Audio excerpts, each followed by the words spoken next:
¿Alguna vez te ha pasado por el pensamiento recurrir a seres sobrenaturales para tener una mejor vida? Pues en esta encrucijada queda el protagonista anónimo de Un pacto con el diablo del escritor mexicano Juan José Arreola.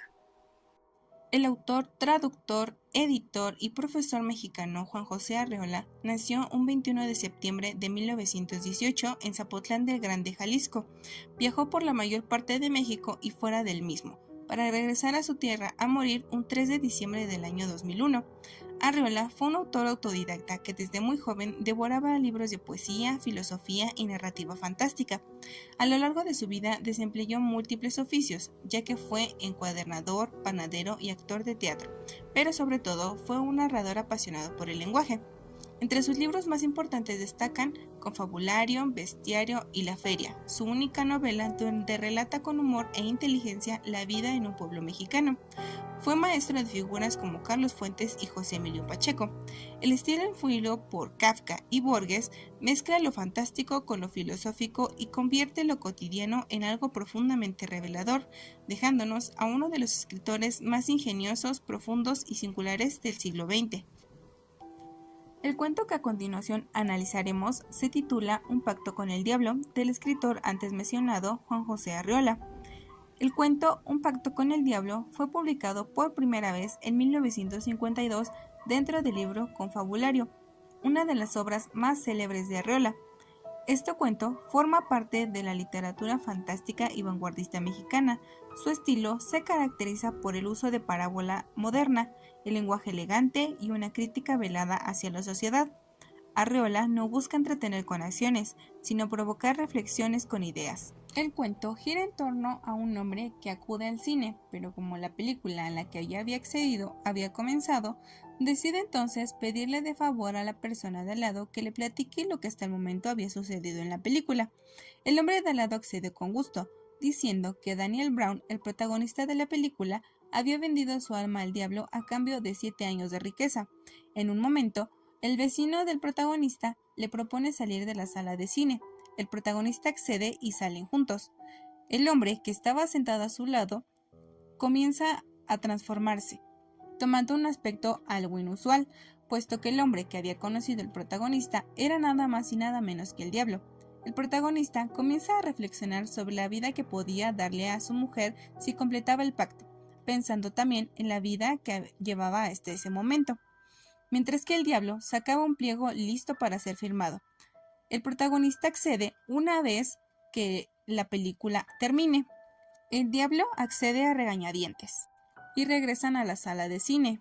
Pero en la película, la resolución fue que Daniel Brown se quedó con una vida humilde pero feliz al lado de su esposa, donde ella le dice que su alma valía más que cualquier cosa que se pudiera obtener de manera monetaria. El protagonista sale del cine abriéndose paso entre la multitud, corriendo hasta su casa. Llegando con su esposa, le platica todo lo que había sucedido en el cine. Ella le dice que si por casualidad se había quedado dormido en el cine, llegando a pensar mejor todo lo que había sucedido hasta el momento. Al final, la esposa del protagonista coloca una cruz de ceniza en la entrada de su casa por si las dudas. El relato cuenta con un narrador autodiegético, es decir, él mismo es el personaje principal, usando la primera persona del singular, lo que genera un tono íntimo y confesional, como si nos estuviera hablando directamente abriéndonos su alma.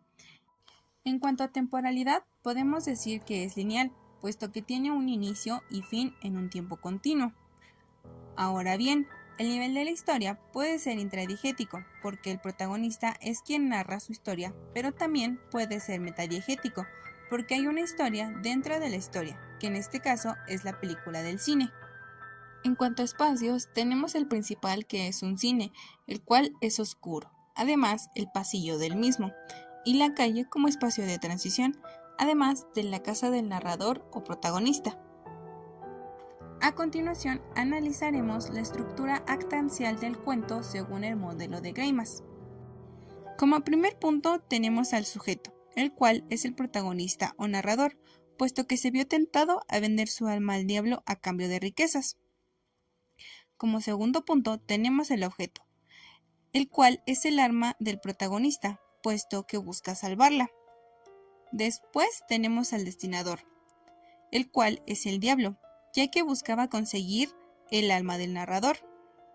Después tenemos al destinatario, el cual es el narrador. Y como ayudante tenemos a Paulina, ya que ayuda a su esposo a salvar su alma con la cruz de ceniza para evitar que el diablo lo busque. Y como último punto, tenemos como oponente al diablo, puesto que siembra la semilla para que el protagonista quiera vender su alma a cambio de todo lo que le había dicho de las riquezas.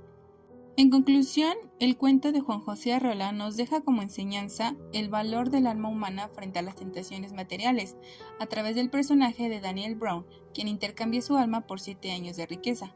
Arreola nos invita a reflexionar sobre la fragilidad moral del ser humano cuando se enfrenta al deseo de poder y placer inmediato.